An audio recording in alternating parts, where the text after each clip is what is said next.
ప్రభు పేరట కృపా పరిషత్ దేవాలయం నిశ్చితంగా మీ అందరికీ పేరు పేరున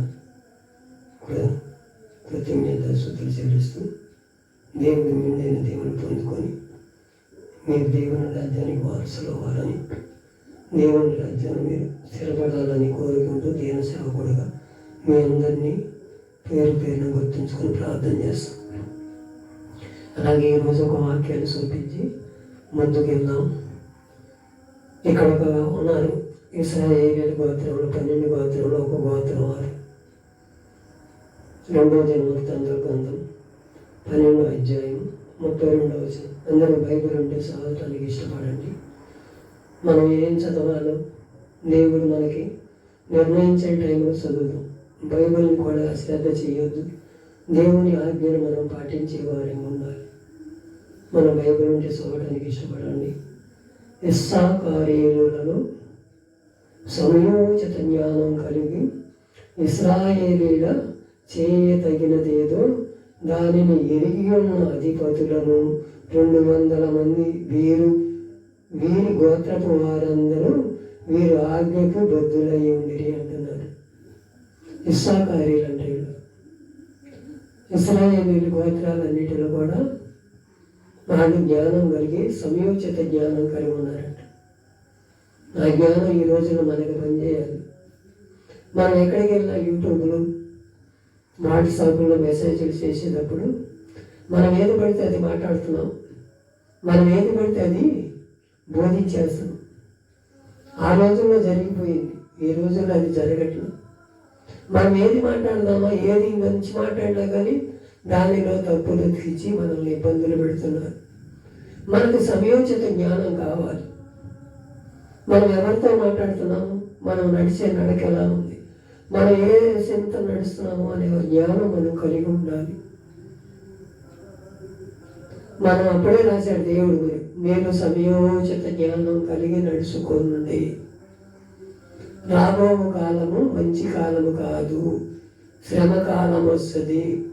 ఆ శ్రమ కాలంలో మీరు ఎలా ఉండాలో ఆ జ్ఞానాన్ని బట్టే మీకు తగిన తీర్పు జరుగుతుందని దేవుడు ముందుగానే సిద్ధపరిచాడు. ఆ మాటలు బైబిల్లోనే లిఖించబడి మనం ఎలా పడితే అది మాట్లాడటానికి, ఏది పదే అది మనం చేయటానికి దేవునికి ఇష్టము కాదు. అది మనకి మంచిది కాదు. మన కుటుంబాలు కూడా దీవించబడు.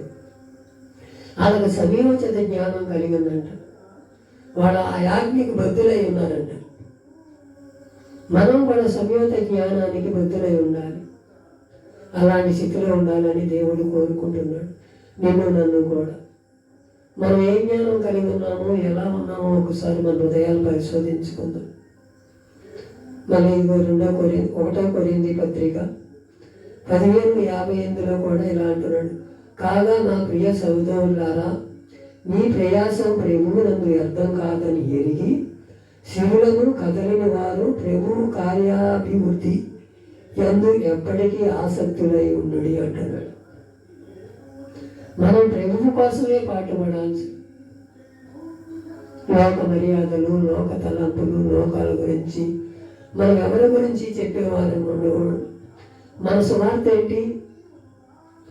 మనం ఎవరికి సువార్త చెప్పాలి, మనం ఎలా నడవాలనే దాని గురించి ప్రభువు నన్ను వ్యర్థం కాదండి. అది మనం ప్రభు మాటలు కలిగితే అది వ్యర్థం కాదు. మనం ఎవరిని గురించి కూడా ఏది అనటానికి వేరు లేదు. మనం ప్రభు మాటలే పలకాలి. నిన్ను ఎలా దీవించబడ్డాం, నేను ఎలా స్వస్థత పొందాను, నేను ఎలా బాగుపడ్డాను అనే దాని గురించి నా సాక్ష్యాన్ని బట్టే మీరందరూ మారాలని దేవుడు కోరుకుంటున్నాడు. మనం అలా చెప్పు, మీరు అది చేయకూడదు, ఇది చేయకూడదు.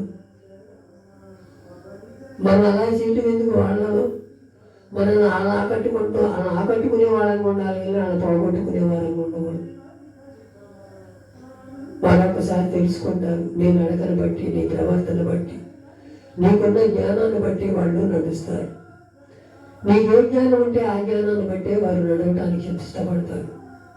మనం అలాంటి స్థితిలో ఉంటున్నామో లేదో ఒకసారి మనం పరిశీలించుకో.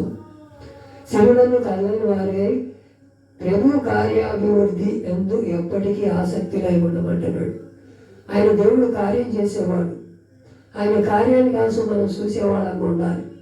ఆయన అభివృద్ధి ఎలా ఉంది, నీ కుటుంబంలో ఆయనలోకి వెళ్ళినాక ఎలా ఉంది, నీ జీవితం ఎలా ఉంది, నీ జీవితాన్ని బట్టే దేవుడు నీకు తీర్పు తీరుస్తాడు.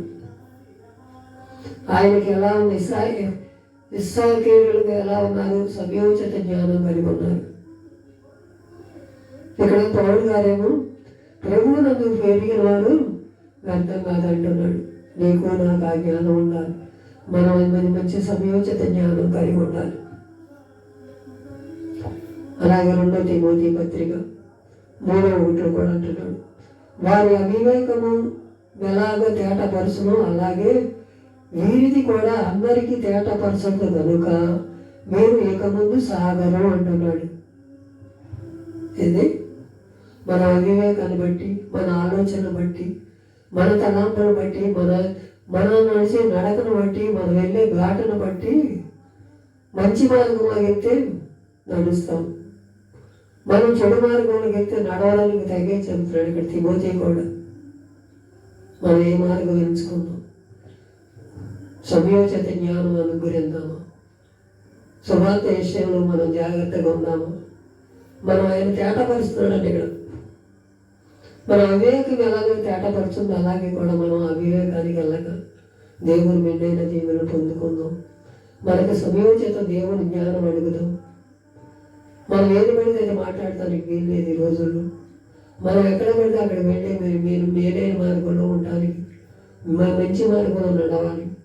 ఏది పడితే అది చేయడానికి వీలు లేదు. మనం సృష్టిస్తున్న దేవుడు, నడుస్తున్న దేవుడు, మనల్ని సమస్తము సమకూర్చేవాడు. మనం ఆయన ఎదుట దేవా నీ చిత్తమేంటో నాకు బయలుపరచాయని మనం ఆయన పట్ల కార్యం చేసే వాళ్ళం ఉండాలి. ఆ సమయోచిత జ్ఞానం మనకు దేవుడు అనుగ్రహించబడును గాక. ఈ మాటలు దేవుడి వినికిడిలో దీవించి ఆశీర్వదించబడును గాక.